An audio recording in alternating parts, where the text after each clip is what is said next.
Kim Dae-hyun sat at his desk in the communication room of the space station. The room was quiet except for the soft hum of machines. He had been working the night shift for 3 years now. Most nights were boring.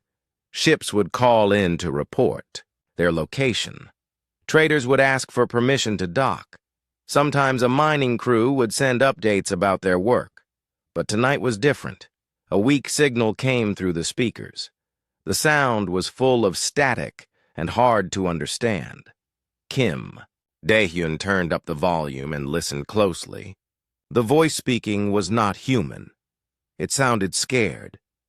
Please, anyone who can hear this message, we need help. Our world is under attack. We have no weapons. We have no soldiers. They are killing everyone. Kim Dae-hyun sat up straight in his chair.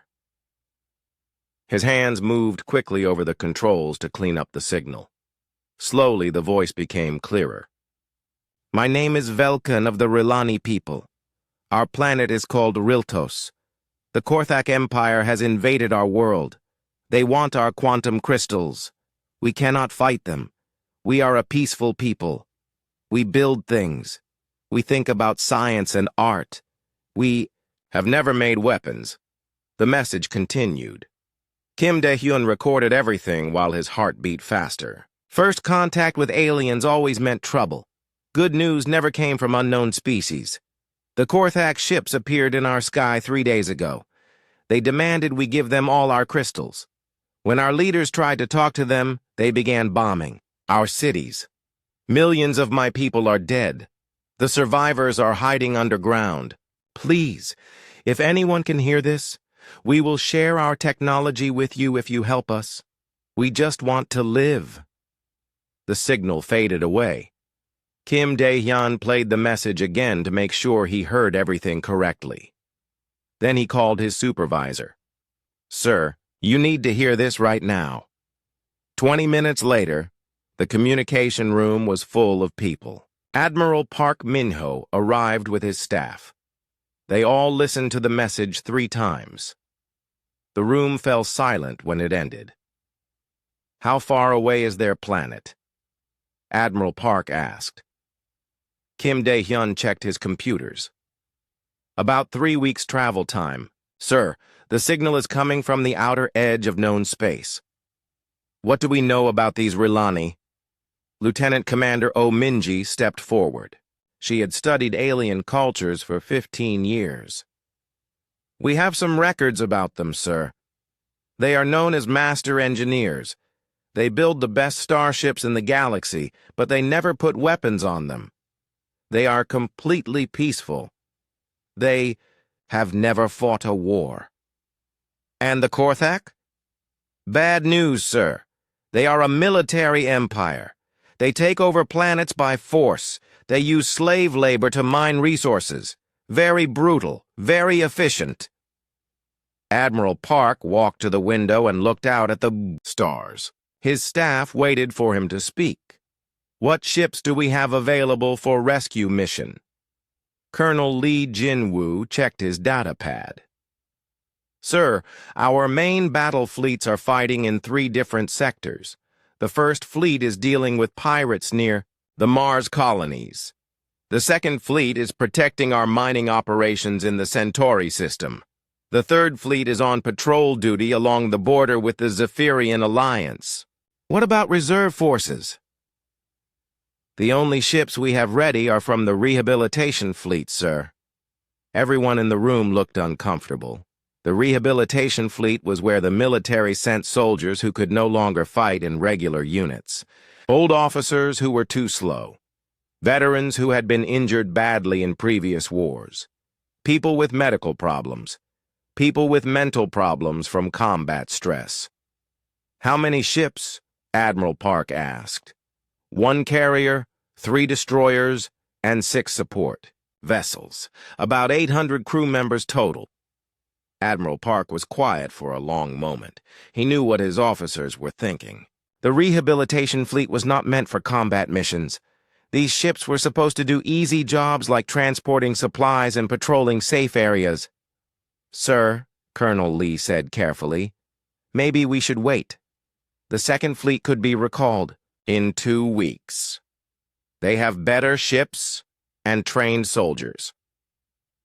In 2 weeks, these Rilani people will all be dead, Admiral Park replied. They asked for help. They are willing to share their technology with us. Quantum crystals could change everything for humanity. But, sir, the rehabilitation fleet, they are not really soldiers anymore. Admiral Park turned around to face his officers. His voice was firm and angry. They are still human beings. They still wear our uniform. Every person in that fleet has fought for humanity before. Some of them have given up parts of their body for our cause. Some of them have seen things that would break normal people. But they are still our people. The room was silent. Send the order to Captain Lee Hyeri on the New Soul. Her fleet is to leave immediately for the Riltos system. Mission is to provide aid to the Rilani people and stop the Korthak invasion. Sir, with respect, should we tell them about the enemy force they might face? Admiral Park smiled, but it was not a happy smile. Colonel, these people have already faced the worst thing possible. They have been broken by war and put back together. I think they can handle whatever the Korthak can throw at them. 2 hours later, Kim Dae-hyun watched from the observation deck as the rehabilitation fleet powered up their engines. The ships looked old and worn compared to the modern fleets. Some had patches welded over battle damage. Others showed the dull color of old metal that had seen too many years in space. But as the fleet began to move, Kim Dae-hyun noticed something. The ships moved together perfectly. Every turn was smooth. Every formation was exact. These might be old ships with broken crews, but they knew how to work together. The carrier New Seoul led the way, followed by the destroyers Incheon, Busan, and Daegu. Behind them came the support ships with supplies and repair equipment. As the A fleet jumped to hyperspace, Kim Dae-hyun wondered if he would ever see them again. He hoped the Rilani people knew that humanity had sent them the only help available. He also hoped it would be enough. Captain Lee Hyeri read the mission orders for the 3rd time. Her wheelchair made a soft humming sound as she moved around her office on the carrier New Seoul. She had lost both legs in the Proxima War when her ship was hit by enemy missiles. The doctors said she was lucky to be alive. The military said she was lucky to still have a job. A soft knock came at her door. "Come in." Commander Choi Sun-woo entered and saluted. The small device on his temple blinked with a blue light. The neural stabilizer helped control the effects of his brain injury. Without it, loud noises would send him into panic attacks. With it, he was one of the best tactical officers in the fleet. "Captain, the crew is ready for departure. All systems are green." "How are the other ships doing?" "The destroyers report ready. Captain Oh Tae-won on the Incheon says his crew is eager for action. They have been doing supply runs for 6 months. Lee Hyeri nodded. She understood that feeling. The rehabilitation fleet spent most of their time on boring missions, moving food to mining stations, carrying mail between colonies, jobs that kept them busy but made them feel useless. "What about crew morale?"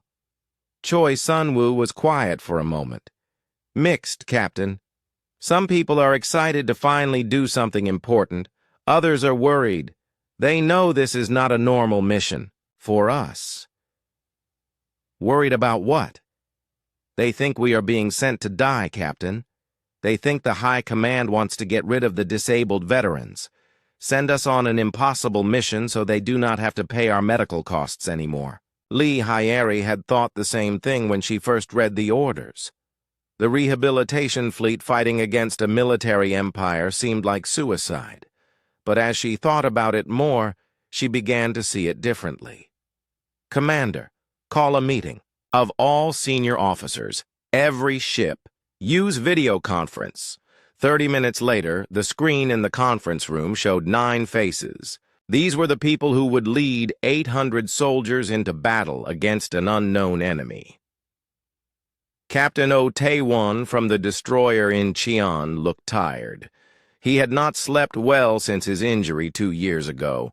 Shrapnel had damaged part of his brain, giving him constant headaches and making it hard to concentrate. But he was still one of the smartest tactical minds in the fleet. Captain Nam So-young from the destroyer Busan sat very still. Her artificial heart needed to be kept calm. Too much excitement could cause it to malfunction. She spoke softly and moved carefully, but her pilots trusted her completely. Captain Kwon Jae-min from the destroyer Daegu was paralyzed from the waist down. His wheelchair was connected to his ship's computer system, letting him control many functions just by thinking about them. He had learned to fight in ways that normal commanders never imagined. The other officers had their own problems: missing arms, damaged lungs, partial blindness, hearing loss. All of them had been put in the rehabilitation fleet because regular commanders thought they could not fight anymore. "I know what you are all thinking," Lee Hyeri began. "We are the broken ones, the leftovers, the soldiers who could not cut it anymore. High Command is sending us to die so they can clean up their paperwork." Several officers looked uncomfortable. She had said exactly what they were thinking. "But I think they are wrong. And I think we are wrong too." She pressed a button, and the screen showed a map of known space. Red dots marked the locations of the main battle fleets. "Look at this.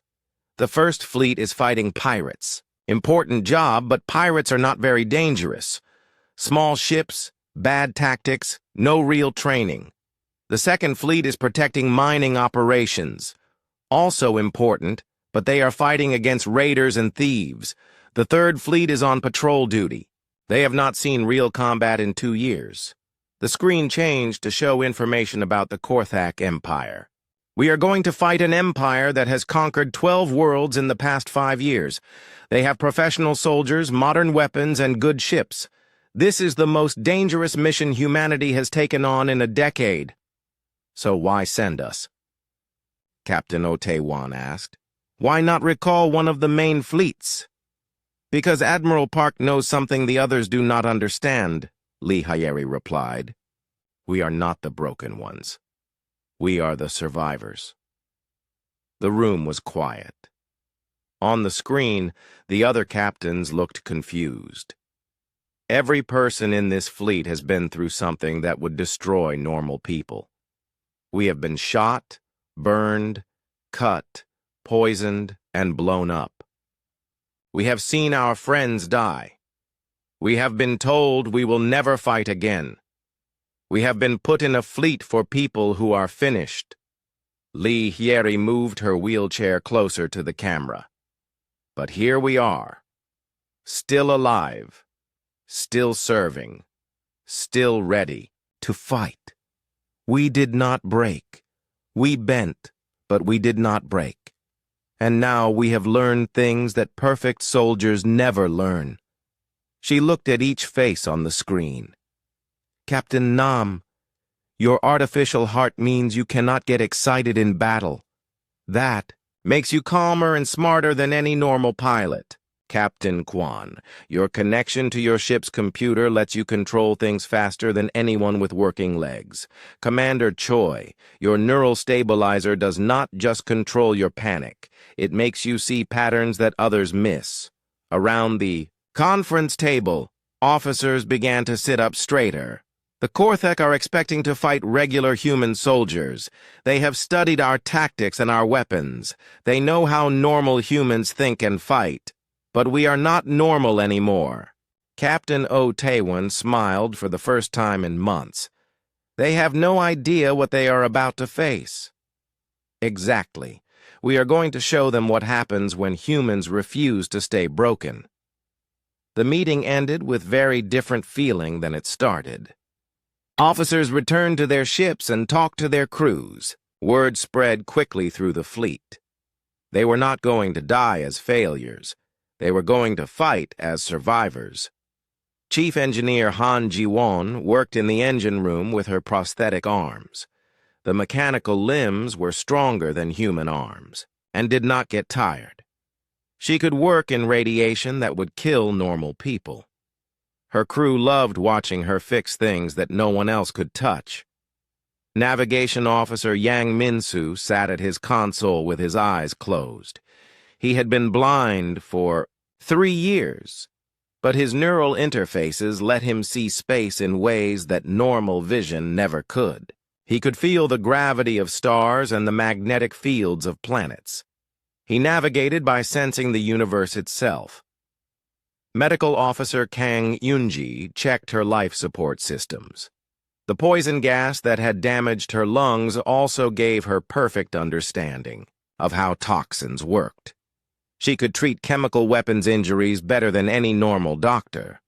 As the fleet moved through hyperspace toward the unknown, 800 broken soldiers prepared to show the galaxy what human survivors could do. The alarm bells rang through the carrier New Seoul. Captain Lee Hyeri rolled her wheelchair quickly to the bridge as red lights flashed in the hallways. They had been traveling for 2 weeks, and everyone was getting nervous about what they would find at Riltos. "Report," she said as she arrived at her command chair. "Korthak patrol ships, Captain," said Commander Choi Sun-woo. His neural stabilizer was blinking faster now, helping him stay calm. "3 ships, coming in fast from our left side." On the main screen, Lee Hyeri could see the enemy vessels. They were dark and angular, built for war. Each ship was bigger than their destroyers, but smaller than the New Seoul. "Do they know we are here?" "Yes, Captain. They are moving to intercept us. I think they want to see what we are before we reach Riltos." Lee Hyeri opened the communication channel to the other ships in the fleet. "All vessels, this is the captain. We have enemy contact. This is not a drill." On the destroyer Incheon, Captain Oh Tae-won felt his chronic headaches getting worse as he prepared for battle. His damaged brain did not handle stress well, but it also let him think about combat in strange new ways. He saw patterns and possibilities that normal commanders missed. "Navigation, take us around that asteroid," he ordered. "Weapons, do not power up yet. Let them think we are trying to run away." The Korthak ships moved to surround the human fleet. They expected the humans to either fight directly or surrender quickly. They had fought other species before, and the pattern was always the same.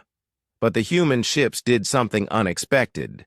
Instead of running in a straight line, Navigation Officer Yang Min-soo guided the fleet through the asteroid field in a complex dance.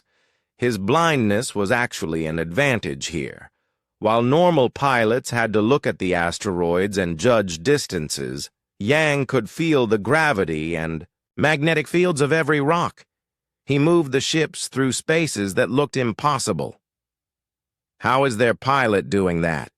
the Korthak commander asked his crew. "Those gaps are too small for ships that size." The human destroyer Incheon suddenly spun around and fired at the lead Korthak ship. The weapons were not very powerful compared to modern military vessels, but the attack came from an angle that should have been impossible. Captain Oh Tae-won was using his injury to his advantage. The damage to his brain made him see space differently. Where normal people saw 3 dimensions, his damaged mind saw 4 or 5. He could plan attacks that made no sense to anyone else but worked perfectly. The Korthak ship tried to return fire, but the Incheon was already moving again, sliding between 2 asteroids like a fish swimming through coral. On the destroyer Busan, Captain Nam So-young sat very still as her artificial heart pumped steadily. She could not get excited, or her heart might stop, so she had learned to fight with perfect calm. Her pilots trusted her because she never panicked, never made angry decisions. "Fighter squadrons, launch now," she said in her quiet voice. "Use Pattern Delta 7. The human fighters came out of the Busan's launch bays like angry insects. But instead of flying straight at the enemy, they scattered in all directions. Some flew toward the asteroids. Others dove down below the main battle. A few even flew back toward their own ships. The Korthak pilots were confused. This was not how space battles were supposed to work. Where was the formation flying? Where was the disciplined attack? Squadron leader Bei Wanho had lost both hands in a training accident years ago. Now he flew his fighter through a neural link, controlling it with his thoughts instead of his fingers. This let him do maneuvers that normal pilots could never manage. He flew his ship like it was part of his own body. He dove down under a Korthak ship and fired up at its weak belly armor.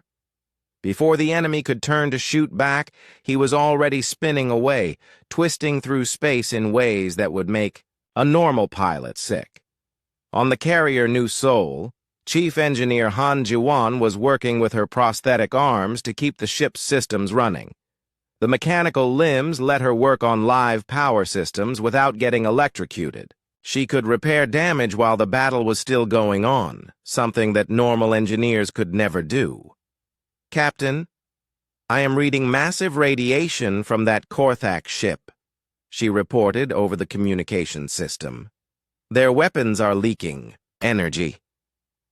Lee Hyeri realized what this meant. "Yang, can you feel that radiation?" The blind navigation officer smiled. "Yes, Captain. It is like a bright light in my mind. I can track them perfectly now." The human fleet began to move like a single, living thing. The ships wove between asteroids, attacked from impossible angles, and disappeared before the enemy could respond. Every disability had become a strength. Every weakness had become a weapon. The Korthak commander was getting desperate. His 3 ships were taking damage from enemies he could barely track. These humans fought like nothing he had ever seen before.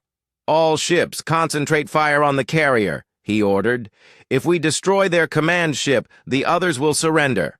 But when the Korthak ships focused their attack on the New Seoul, they ran into another surprise. Medical Officer Kang Yunji had been monitoring the enemy weapons and noticed something important. "Captain, their weapons use a toxic gas for power," she reported. "My damaged lungs can smell it even through our ship's armor. They are going to overload their systems if they keep firing at maximum power."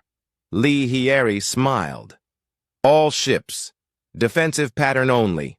Let them waste their energy." The human fleet scattered and ran, making the Korthak ships chase them through the asteroid field. The enemy kept firing, getting more and more frustrated as their shots missed.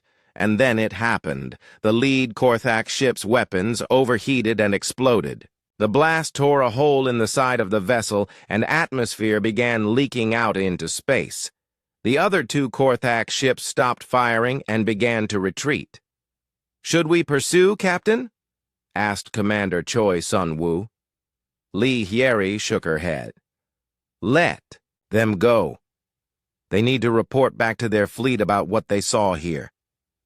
As the enemy ships jumped to hyperspace, the human fleet regrouped.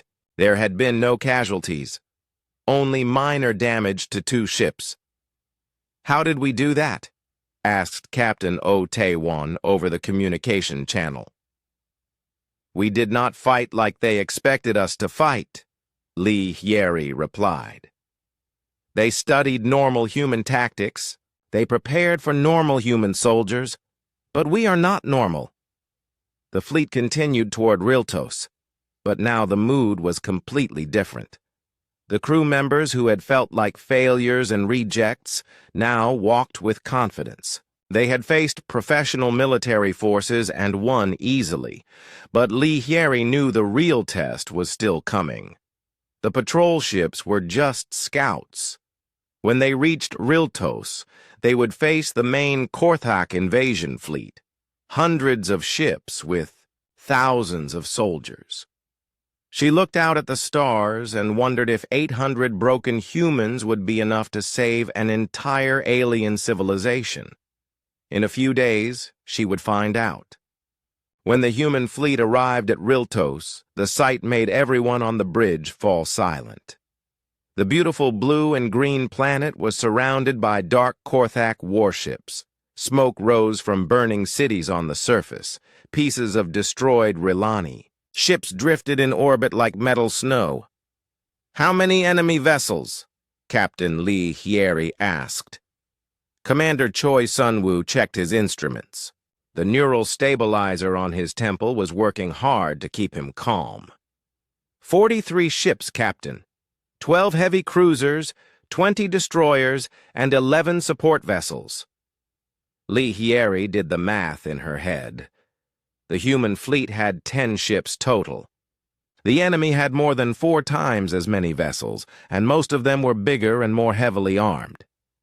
Any sign of the Rilani? "I am detecting some communication signals from underground shelters," reported Yang Minsu. His enhanced neural interfaces could pick up transmissions that normal equipment would miss. "They are still alive, but barely. The Korthak are bombing the surface every few hours." On the main screen, they could see the enemy fleet in perfect formation. The Korthak were organized and disciplined. Their ships moved in straight lines and followed standard military procedures. Everything was exactly as it should be, according to their training manuals. "Captain," said Chief Engineer Han Ji-won over the communication system, "I am reading their power signatures. These ships are running at about 60% capacity. They are not expecting a fight." Lee Hyeri opened the channel to all ships in the fleet. "All captains, this is Lee Hyeri. You can see what we are facing. 43 enemy ships against our 10. In a normal battle, we would have no chance." On the destroyer Incheon, Captain Oh Taewon was studying the enemy formation with his damaged brain, seeing patterns that others would miss. "But this is not going to be a normal battle," he said. "Exactly," Lee Hyeri replied. "We are going to split into 3 groups. Captain O, take the Incheon and Busan and attack from the left side. Captain Kwan, take the Daegu and half the support ships and swing around to the right. I will take the New Seoul straight through the middle. Captain Nam So-young said from the Busan, her artificial heart keeping her voice perfectly steady. "That formation makes no tactical sense. We will be separated and easy to destroy."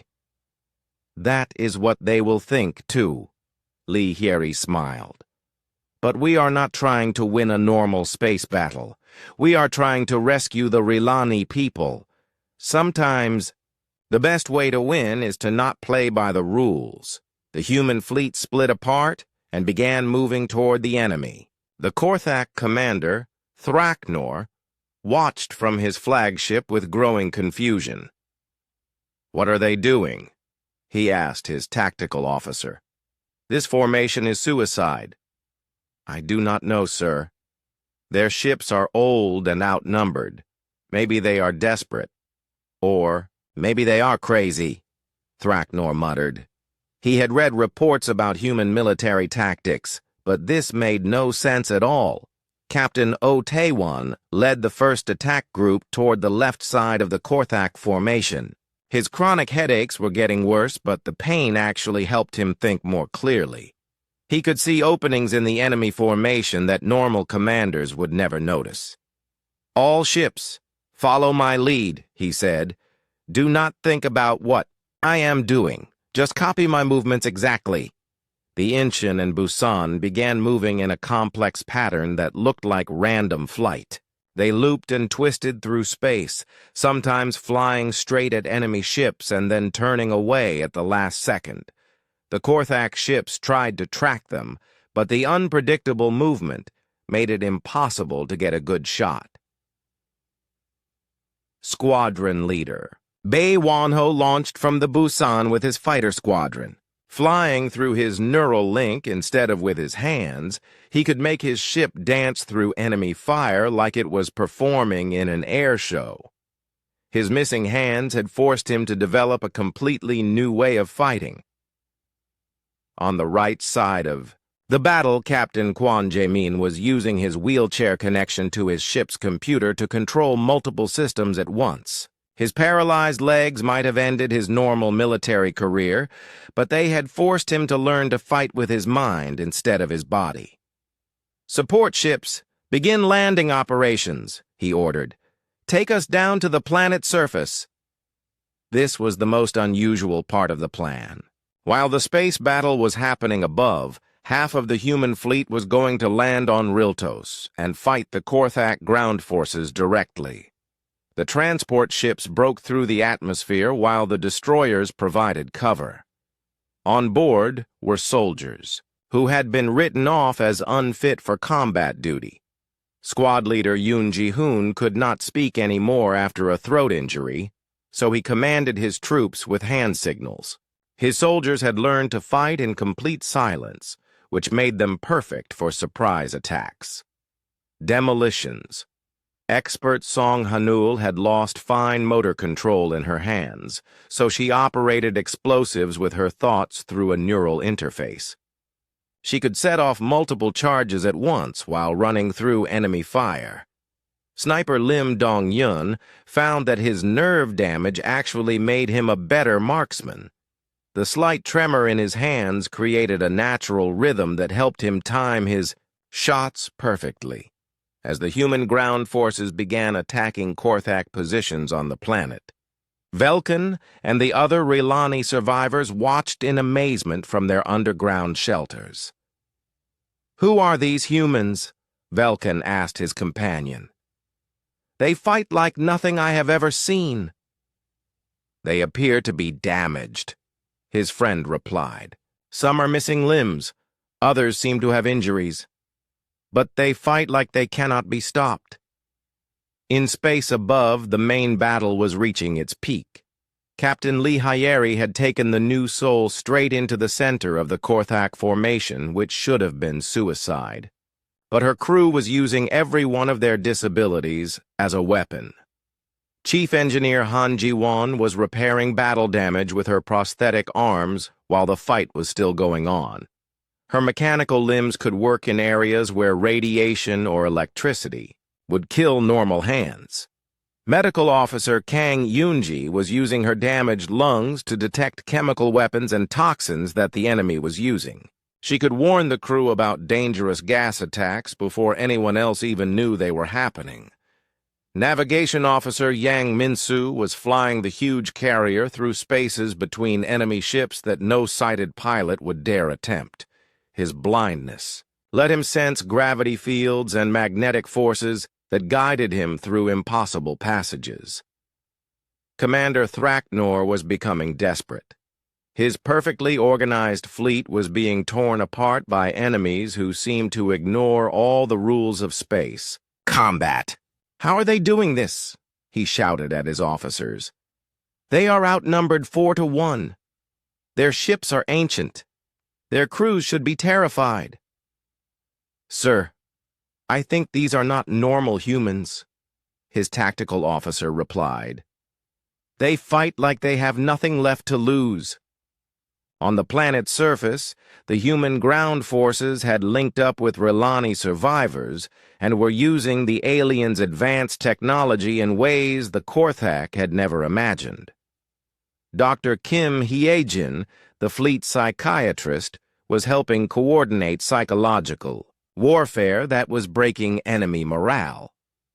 Major Cho Seojin's combat stress reactions, which had made her unfit for normal duty, actually made her more aware of danger and better at predicting enemy movements. The Korthak ground commander sent a desperate message to the fleet above. "We are losing control of the surface. These humans are not like anything in our intelligence reports. Request immediate evacuation." Thraknor looked at his tactical display and realized that his invasion was falling apart. Half of his ships were damaged or destroyed. His ground forces were in retreat, and the humans showed no signs of slowing down. "All ships, begin withdrawal," he ordered. "We are pulling back to regroup." But Captain Lee Hieri was not going to let them escape easily. "All ships, pursue the enemy," she ordered. "Do not let them reorganize." The human fleet, battered but victorious, chased the Korthak ships out of the Riltos system. As the last enemy vessel jumped to hyperspace, a cheer went up from every human ship. They had done the impossible. 800 broken soldiers had defeated a professional military invasion force 4 times their size. On the planet's surface, Velkin emerged from his shelter to find human soldiers helping Rilani survivors. These strange aliens who had been written off as damaged and useless had saved his entire civilization. "Thank you," he said to squad leader Yoon Ji-hoon, who could only nod and smile in reply. The real victory was not just winning the battle. It was proving that humans who had been labeled as failures and rejects were actually their species' greatest strength. 3 days after the battle, Captain Lee Hieri sat in the main conference room of a Rilani underground facility. The room was filled with soft blue light that the aliens found calming. Around the table sat the surviving leaders of the Rilani, people and the senior officers of the human fleet. Velkin, who had sent the original distress call, looked much healthier now that his people were safe. His large eyes showed gratitude and curiosity as he studied the human commanders. "We cannot thank you enough," Velkin said. "Our civilization would have ended if you had not come. But we must ask, why did your people send injured soldiers to help us? We do not understand." Captain Lee Hieri smiled and gestured to her wheelchair. "We were not sent because we are injured, Velkin. We were sent because we are survivors." Captain O Taewon rubbed his temple where his chronic headaches still bothered him. "The injury to my brain makes me think differently. I can see battle, patterns that normal commanders miss. What looks like a weakness is actually a strength." Captain Nam So-young spoke in her quiet voice, her artificial heart beating steadily in her chest. "My heart condition means I cannot get excited in battle. This keeps me calm when everyone else would panic. I make better decisions because of my limitation." Velkin looked confused. "But your military leaders, they put you in a fleet for damaged soldiers. They did not think you could fight anymore." "That is where they were wrong," said Captain Kwon Jemin, his wheelchair connected to the room's computer systems. "They saw what we had lost. They did not see what we had gained." Chief Engineer Han Ji-won held up her prosthetic arms. The mechanical limbs gleamed in the blue light. "These arms are stronger than flesh. They never get tired. They can work in radiation that would kill normal hands. I can repair things that no other engineer could touch." Navigation Officer Yang Min-soo, his enhanced neural interfaces blinking softly, added, "My blindness forces me to sense the universe in ways that sighted people never learn. I can feel gravity, magnetism, and energy patterns. I navigate by touching the cosmos itself." As each human explained how their injury had become an advantage, Velkin began to understand something remarkable. These people had not just survived their wounds, they had been transformed by them into something new. "Your species is extraordinary," Velkin said. "We Rilani have studied many races in the galaxy. When most beings are damaged, they become weaker, but humans become stronger." Medical Officer Kang Unji, her life support system humming quietly, explained, "It is not that we become stronger. We become different. We learn to live with limitations, and in learning that, we discover abilities we never knew we had. The discussion was interrupted when Commander Choi Sun-woo entered the room. His neural stabilizer was blinking rapidly, a sign of excitement. "Captain, you need to see this," he said. "We are receiving a transmission from the Korthak fleet." The main screen, the face of Commander Thraknor appeared. The Korthak leader looked tired and defeated. His rigid military bearing had been replaced by something that looked almost like respect. "Human Commander," Thraknor said, "I am authorized to discuss terms for ending hostilities between our peoples." Lee Hyeri raised an eyebrow. "Terms? You attacked innocent people. You tried to destroy an entire civilization." "Yes," Thraknor replied, "and your unusual forces have shown us that humans are not what we thought you were. We studied your regular military units. We prepared for your standard tactics and weapons. We were not prepared for soldiers who turn weakness into strength." On the screen, Thraknor looked directly at Captain Lee Hyeri. "I must ask, the forces you sent to Riltos, are they your elite units? Your special forces?" Lee Hyeri almost laughed. "No, Commander. These are the soldiers that our military considers unfit for normal duty. The damaged ones. The ones with medical problems. The ones who cannot serve in regular combat units anymore." The silence on the screen lasted for several seconds. "Your damaged soldiers defeated our finest military forces," Thraknor said finally. "If these are your weakest troops, what are your strongest ones capable of?" "I think you misunderstand something, Commander," said Captain O Taewon. "These are not our weakest troops. They are our most experienced survivors. Each of these people has been through something that would destroy normal soldiers. But they did not break. They adapted." Thraknor was quiet for a long moment. When he spoke again, his voice was different. "The Korthak Empire will not attack human space again.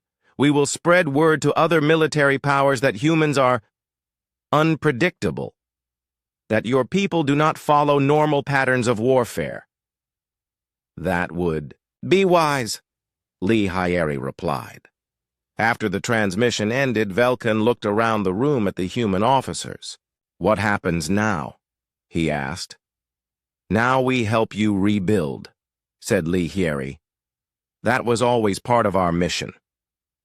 Over the next several weeks, the human rehabilitation fleet worked alongside the Rilani to repair their damaged world. The cooperation revealed amazing possibilities. Chief Engineer Han Ji-won worked with Rilani technicians to improve both human and alien technology. Her prosthetic arms could interface directly with Rilani quantum systems, creating hybrid machines more advanced than either species could build alone. Dr. Kim Hye-jin, the fleet psychiatrist, helped traumatized Rilani survivors deal with the aftermath of the invasion. Her understanding of trauma and recovery, gained from helping human veterans, proved valuable for an entirely different species. Squad leader Yoon Ji-hoon, who communicated through hand signals, worked with Rilani engineers to develop new forms of silent communication for dangerous industrial work. Navigation Officer Yang Min-soo used his enhanced senses to help the Rilani map gravitational fields around their system, making space travel safer for everyone. Each human's disability became a bridge to new discoveries and innovations. 3 months later, when the human fleet prepared to return home, Velkin presented them with a gift. "These quantum crystals will make your ships faster and more efficient," he said. "But more importantly, they represent our partnership. We want to work together with humanity to explore the galaxy." Captain Lee Hyeri accepted the crystals on behalf of Earth. "I think our governments will be very interested in that partnership." As the fleet prepared to leave, Velkin asked one final question. Will we see you again? Will the rehabilitation fleet return to visit us? Captain O'Taywin smiled, his headaches forgotten for once. I do not think we will be called the rehabilitation fleet much longer. I think our military leaders are going to realize that we are not broken soldiers who need to be fixed. What will you be called? Velkin asked. Captain Nam So-young answered in her quiet, steady voice. We will be called what we have always been, survivors. The journey back to Earth took 3 weeks, but the mood was completely different from the trip out. The crew members who had left feeling like failures and rejects were returning as heroes and innovators. When they arrived at Earth, Admiral Park Min-ho was waiting for them personally. The news of their victory had already spread through the military and civilian populations. Captain Lee, the Admiral said as he boarded the new Soul, I owe you and your people an apology.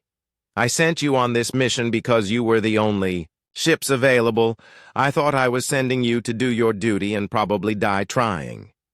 And now, sir? Admiral Park looked around the bridge at the crew. The woman in the wheelchair, the man with the neural stabilizer, the blind navigator, the engineer with prosthetic arms. Now I realize I sent our most capable force to handle our most important mission. These people are not rehabilitation cases. They are our best soldiers. That night, Kim Dae-hyun, the communications officer who had first received Velkin's distress call, watched the news reports about the Riltos mission. The headlines called it the Miracle Fleet and the Survivor Squadron. He smiled as he remembered watching the old patched ships leave Earth orbit. Everyone had thought they were watching damaged soldiers go off to die. Instead, they had watched the future of human warfare depart for the stars. The galaxy had learned an important lesson about humanity. Their strength did not come from perfection, but from their refusal to give up when everything seemed hopeless. And in a small office on Earth, Admiral Park Min-ho was already planning the next mission for the fleet that was no longer called the Rehabilitation Fleet. They were now the Survivor Corps, and they would carry humanity to new worlds among the stars.